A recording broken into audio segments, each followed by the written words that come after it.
घर आकर मैंने दबी आवाज में अपने पिता से पूछा कि उपखंड अधिकारी बनने के लिए मुझे क्या करना होगा। और उस वक्त ये प्रश्न पूछते वक्त मेरे पिता की आंखों में जो चमक थी, वो चमक मेरे लिए मोटिवेशन बनी।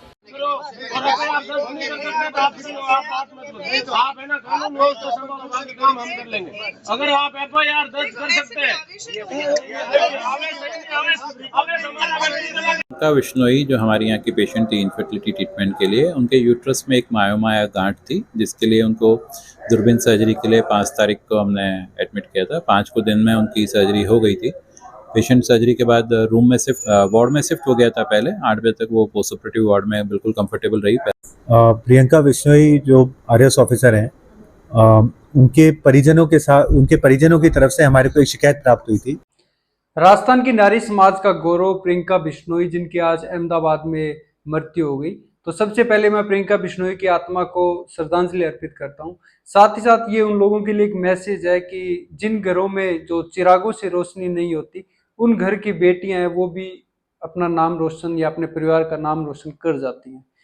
साथियों, जिस प्रकार प्रियंका बिश्नोई ने अपने माँ बाप का सपना साकार किया, आज की आधुनिक इस चकाचौंध में किस प्रकार लड़कियां वो रील्स वगैरह बनाती हैं, इंस्टाग्राम पे आप लोगों ने जरूर देखी होगी। मेरे पास नहीं था, लेकिन परिवारजनों से विचार विमर्श किया और तय किया कि बैंक की काफी भर्तियां खुली हुई है और मुझे बैंक का एग्जाम देना चाहिए।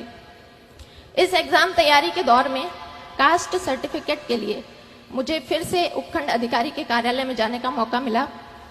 उस दिन उनके कार्यालय के बाहर भीड़ को देखकर फिर से एक बार मुझे लगा कि इस पोस्ट के लिए मैं ट्राई कर सकती हूँ। घर आकर मैंने दबी आवाज में अपने पिता से पूछा कि उपखंड अधिकारी बनने के लिए मुझे क्या करना होगा।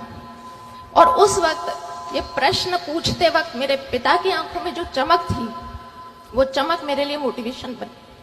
बाद में पता चला कि मेरे पिताजी ने भी अपनी युवावस्था में इन परीक्षाओं की तैयारी की थी, लेकिन वो सफल नहीं हो पाए। तो मैंने तय कर लिया कि मुझे इस परीक्षा को देना है और इसमें सफल भी होना है। लेकिन प्रियंका बिश्नोई किस तरीके से जो लड़कियों को या लोगों को मोटिवेट करती थी, उनके वीडियो आपने जरूर देखे होंगे। आज प्रियंका बिश्नोई की अहमदाबाद में मृत्यु हो जाना सबके लिए, जो प्रियंका पहले बिश्नोइयों या बिश्नोई समाज की बेटी थी, आज वो सभी समाज की हो गई है। क्योंकि आज सभी समाज के लोगों को दुख है कि हमने एक ऐसी हमारी बेटी को खो दिया है जो हमारे लिए आगे बहुत कुछ कर सकती थी। तो इसलिए मैं सबसे पहले तो उनको श्रद्धांजलि अर्पित करता हूँ। प्रियंका बिश्नोई जो RS ऑफिसर हैं, उनके परिजनों की तरफ से हमारे को एक शिकायत प्राप्त हुई थी। उस शिकायत के आधार पर हमने SN मेडिकल कॉलेज जो प्रिंसिपल हैं, उनको निर्देशित किया है कि आप जो विशेषज्ञ डॉक्टर्स होते हैं, उनकी एक मेडिकल टीम बनाएं और उसके थ्रू जो है इसकी प्रकरण में जांच कराएं कि कोई मेडिकल नेग्लिजेंसी का केस बनता है या नहीं। उनको हमने 3 दिवस का टाइम दिया है कमेटी को रिपोर्ट सबमिट करने के लिए। तो 3 दिवस जो है कल कंप्लीट होंगे, तो तब हमारे को ये रिपोर्ट मिलेगी। उसके अनुरूप ही रिपोर्ट के अंदर जो आता है तदनुसार आगे की कार्रवाई की जाएगी। सर, प्रियंका जी का क्या स्थिति है? कोई आपके पास सूचना आई हो किस तरीके की उनकी? देखिए, किसी की पर्सनल, ये क्या है कि एक्चुअली पर्सनल किस्म की इंफॉर्मेशन हो गई, किसी की जो चिकित्सकीय कंडीशन है, तो किसी की पर्सनल इंफॉर्मेशन तो मैं डाइवर्ज नहीं कर सकता। ये तो आप उनके परिजनों से ही एक्चुअली पूछ सकते हैं। शिकायत क्या मिली थी परिजनों की? परिजनों की तरफ से यही शिकायत मिली थी कि प्रियंका ने यहाँ पे एक निजी अस्पताल है, उसके अंदर इलाज करवाया था। उस इलाज के दौरान जो है एलिजेड नेग्लिजेंस रही है, तो उस नेग्लिजेंस की जो है जांच कराई जाए, उसी की हमने फिर कमेटी बनाई। आज बहुत बार देखा गया इस तरह की नेग्लिजेंस, क्या आप इसके ऊपर कोई एक्शन लेंगे सर? डेफिनेटली। इसके अंदर क्या होता है, बेसिकली जो अपना लीगल प्रोविजंस होते हैं, वो लीगल प्रोविजंस ये होते हैं कि जैसे कोई परिजन आपके या तो पुलिस में परिवाद दें या फिर हमारे को दें, तो आजकल क्या है कि पहले एक मेडिकल कमेटी अपने को बनानी होती है, जो विशेषज्ञ चिकित्सक होते हैं, उनकी रिपोर्ट के आधार पर ही आगे की लीगल कार्रवाई होती है। साथियों, प्रियंका बिश्नोई की डेथ क्यों हुई, इसको लेकर भी सरकार ने एक जांच कमेटी गठन कर दिया है। उस कमेटी की क्या कुछ रिकमेंडेशन रहेगी, या वसुंधरा हॉस्पिटल जहाँ पे प्रियंका बिश्नोई का इलाज चल रहा था, वहां पे डॉक्टरों द्वारा क्या लापरवाही की गई, इसको लेकर भी एक जांच कमेटी का गठन कर दिया है। इसको लेकर हनुमान बेनीवाल ने भी ट्वीट किया है और राजस्थान के जो मुख्यमंत्री है भजन लाल, उन्होंने भी इसके लिए ट्वीट किया है। साथ ही साथ ये एक सभी को नुकसान है, इवन सिर्फ एक नारी समाज ही नहीं, अभी तो इस देश को, प्रदेश को एक हमने अपनी होनहार बेटी को खो दिया है। इसलिए मैं प्रियंका बिश्नोई जी की जो आत्मा को श्रद्धांजलि अर्पित करता हूँ और उम्मीद करता हूँ और दुआ करता हूँ कि ऐसी बेटी हर परिवार में दे, ताकि वो अपना नाम रोशन कर सके और परिवार को आगे बढ़ा सके। धन्यवाद साथियों। प्रियंका बिश्नोई जो हमारी यहाँ की पेशेंट थी इनफर्टिलिटी ट्रीटमेंट के लिए, उनके यूट्रस में एक मायोमा या गांठ थी, जिसके लिए उनको दूरबीन सर्जरी के लिए 5 तारीख को हमने एडमिट किया था। 5 को दिन में उनकी सर्जरी हो गई थी। पेशेंट सर्जरी के बाद रूम में वार्ड में शिफ्ट हो गया था। पहले 8 बजे तक वो पोस्ट ऑपरेटिव वार्ड में बिल्कुल कंफर्टेबल रही, पैरामीटर सारे नॉर्मल रहे, कोई ब्लीडिंग पीवी नहीं था, कोई ब्लीडिंग नहीं थी यूट्रस की। अल्टीमेटली पेशेंट को 8 बजे हमने रूम में शिफ्ट कर दिया था। 10 बजे पेशेंट के पैरामीटर्स भी नॉर्मल थे, पेशेंट को ओरली भी अलाउ कर दिया था और ये था कि सुबह एक बार देख के पेशेंट डिस्चार्ज हो सकता है।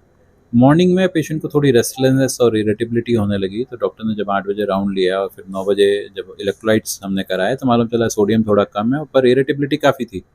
तो वो देख के पेशेंट को हमने आईसीयू में शिफ्ट किया मैनेजमेंट के लिए। तब तक एनेस्थेटिस्ट जो जिन्होंने ओटी में भी काम किया था, डॉक्टर जितेंद्र, वो भी आ गए थे, फिजिशियन डॉक्टर अनिल भी थे। तो उन दोनों ने मिलकर ही तय किया कि आईसीयू में इनको बेटर मैनेज कर सकते हैं।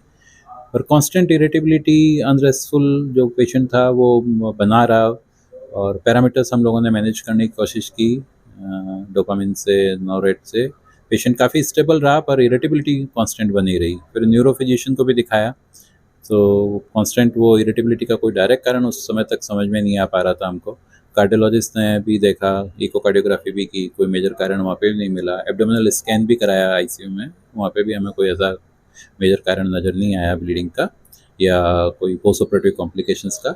सो अल्टीमेटली हमने रात में इंट्यूबेट किया सो दैट उसका ऑक्सीजन सैचुरेशन मेंटेन रह सके और पेशेंट जो है वो प्रॉपरली मतलब रेस्पिरेशन ले सके, थकान नहीं हो। At that time the patient attendant said कि भाई हम प्रियंका जी को अहमदाबाद शिफ्ट करना चाहेंगे ताकि हम वहाँ पे कारण भी ढूंढ सकें और ढंग से मैनेज भी हो जाए फर्दर उसके लिए। तो सुबह इसी रात में क्योंकि पेशेंट इतना इरिटेबल थे तो हम लोग सीटी यहाँ नहीं कर पाए। पेशेंट का अटेंडेंट का भी था कि सर अब वहीं जा रहे हैं तो वहीं हम सीटी कर लेंगे। वहाँ जब पेशेंट अनइवेंटफुली ट्रांसफ़र हो गई, 5:30-6 बजे तक अहमदाबाद पहुँच गए। जो डॉक्टर साथ में थे वहाँ भी उनको कोई सपोर्ट किया, एक्स्ट्रा दवाई की ज़रूरत नहीं पड़ी रास्ते में। जाने के बाद जब वहाँ सीटी स्कैन हुआ तो मालूम चला कि पेशेंट को जो है ब्रेन में एक एबी मेलफॉर्मेशन था फ्रंटल लोब में, जो ब्लीड हुआ है और वो इस पूरी मोर्टलिटी या इस सारी कॉन्सिक्वेंसेस या कॉम्प्लिकेशंस के लिए मोस्टली रेस्पॉन्सिबल है। सो सर्जिकली या पोस्ट ऑपरेटिवली या एनेस्थीसिया वाइज ऐसा कोई कारण हमें नहीं समझ में आ रहा था, पर अब हमें लगा कि यस ये शायद एक कंजेनिटल कारण था जो बहुत रेयर होता है, 2 लाख में से 1% में नज़र आता है। वो था और वो ब्लीड हो गया, उसके कारण से मिसेस प्रियंका को इस सारी सिचुएशन से पास होना पड़ा। बहुत ही अनफॉरगेटेबल और ट्रेजिक इवेंट है हमारे लिए भी और परिवार के लिए भी कि पेशेंट को इस तरह की फेज से निकलना पड़ा। जनरली ब्लीड होने के पहले अगर पता लग जाता तो शायद ट्रीटमेंट पॉसिबल है। ब्लीडिंग के बाद में पेशेंट जब तक डायग्नोज होता है और सारे ट्रीटमेंट की तैयारी होती है तब तक ऑलरेडी न्यूरोलॉजिकल डेफिसिट या न्यूरोलॉजिकल डैमेजेस बढ़ चुके थे, तो इसलिए ऑपरेट करने के लिए वो फिट नहीं थी पेशेंट। क्या ये बाई बर्थ हो सकता है या बाद में कोई घटना के बाद? मोस्ट ऑफ द टाइम ये बाई बर्थ ही होते हैं, डेवलपमेंटल कम ही होते हैं, कंजेनिटली होते हैं, डेवलपमेंटल रेयर हैं। क्योंकि ऐसा जितना रेयर है तो बहुत ज़्यादा इसके बारे में इंफॉर्मेशन साइंस को भी नहीं है, पर हाँ मोस्ट ऑफ द टाइम ये कंजेनिटली जन्म के साथ ही मिलता है।